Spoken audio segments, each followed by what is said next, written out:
কোরআন তেলাওয়াত আমি মিডিয়াতে দেখানোর জন্য করিনি, তাহলে কোরআন তেলাওয়াত যেভাবে করতে হয় সহি তারিকা সেভাবেই আমি করতাম, ঠিক আছে? তো ইবাদত কিন্তু দেখানোর বিষয় না, এবং আমি মনে করি যে প্রত্যেকটা মুসলিম নরনারী কোরআন তেলাওয়াত করেন, হ্যাঁ, কিন্তু এটা দেখিয়ে করার বিষয় না। তো যেটা ভাইরাল হয়েছে, ওটা যারা এটা প্রথমে করেছিল, আপলোড করেছিল, তার সাথে সাথে সেটা ডিলিট করে দিয়েছে। আমি নিজে তো দেওয়ার প্রশ্নই ওঠে না। তো আমি মনে করি যে কোরআন তেলাওয়াত করতে হলে সেটা ঠিক ওই রকমভাবে যেভাবে সতর ঢেকে যেভাবে করতে হয় সেভাবে করা উচিত। তো সেক্ষেত্রে আমার এভাবে করাটা প্রশ্নই ওঠে না।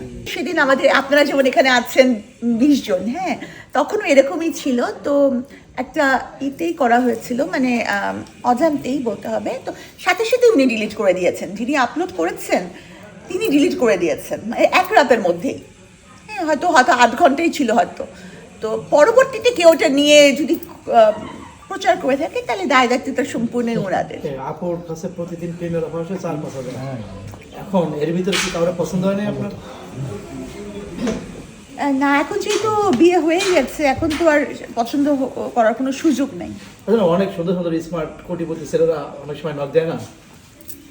তা দেয়, কিন্তু কোটিপতি মানেই যে সে পাত্র হিসেবে খুবই ভালো, এটা ভাবার কোনো কারণ নাই। কোটিপতি মানেই যে আমার পতি হিসাবে সে ভালো হবে তা না।